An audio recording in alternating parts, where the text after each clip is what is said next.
Okay, Alabama charged with possession of 11 molotov cocktails found near protest at U.S. Capitol. Authorities found one assault rifle, 3 handguns, and an explosive, obviously destructive device, um, carrying a pistol without a license. His name is Lonnie Coffman, who's 70, of Faulkville, Alabama, charged in criminal complaint on Tuesday of January 12th. As alleged in the complaint on the January 6th, you can read the, I'll even leave a link when I post the video. Um,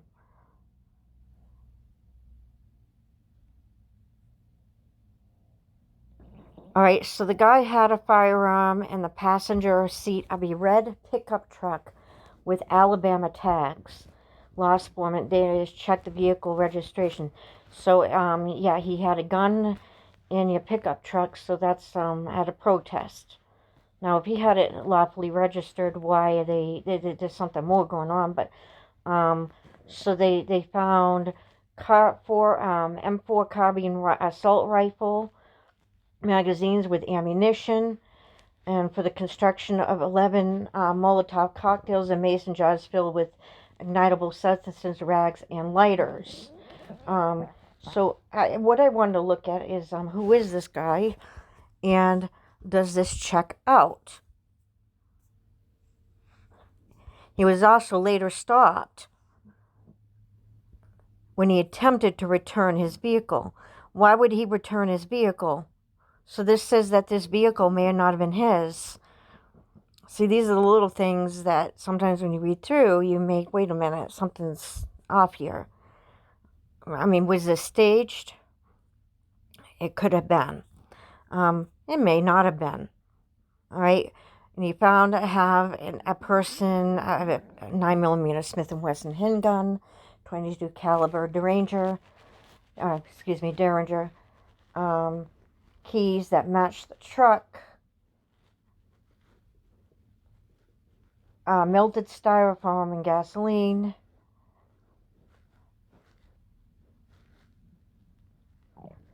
and so basically he made at home napalm. Of course he was charged. But this is what happened at the Capitol building. I'll now leave again. I'll leave a link to the Department of Justice on that when I make the video. So I want to look here on Ben Verified account. I actually have one.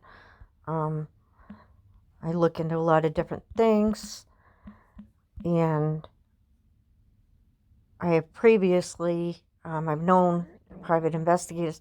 Sometimes these sites are not accurate.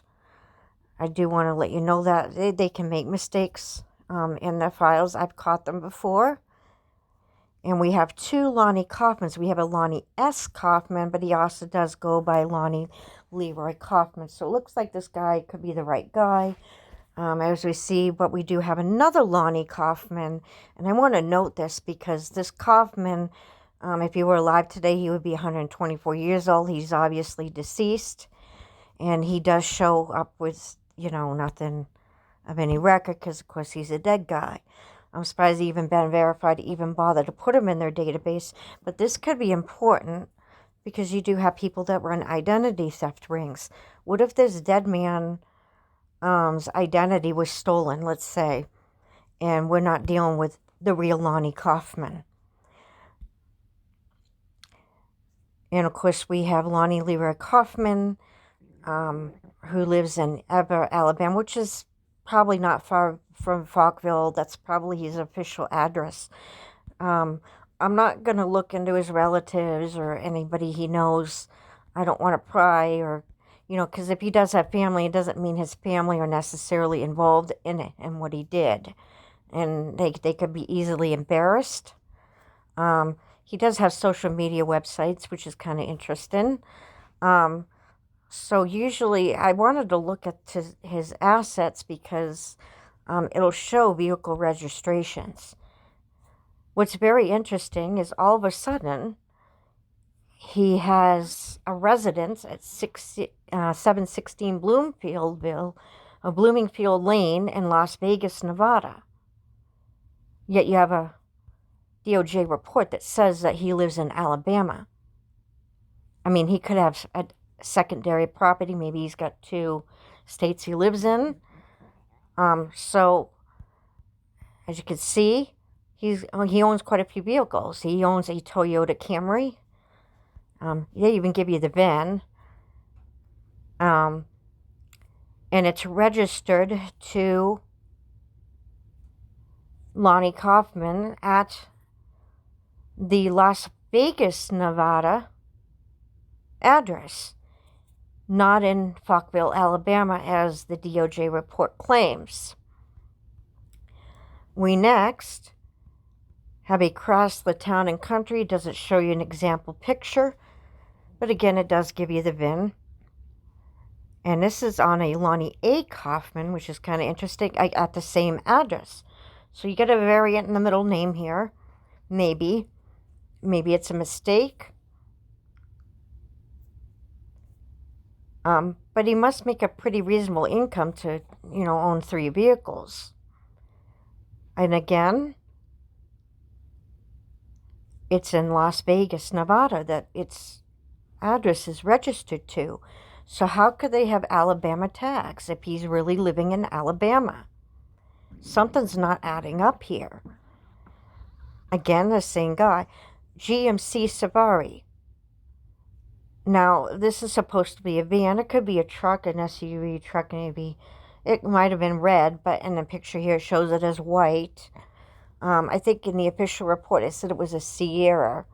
Either way, you got the VIN. Again, the address is 716 Bloomingfield Lane, Vegas, Nevada, not Alabama. I find that kind of interesting. And he's got he's even got a Twitter account. So he's actually on Twitter. I'm sure that they'll get his social media sites. And he's got a Facebook page, a Yahoo page, LinkedIn.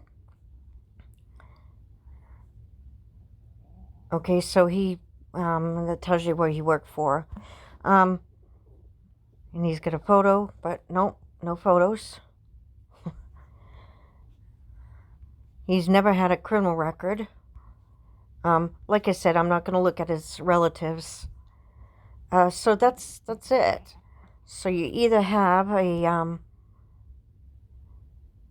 Deadman who drove a truck, or somebody who doesn't own a pickup truck, not really living in Alabama, but actually living from Nevada, but claiming, according to the Department of Justice, all of his vehicles are registered to Nevada. Maybe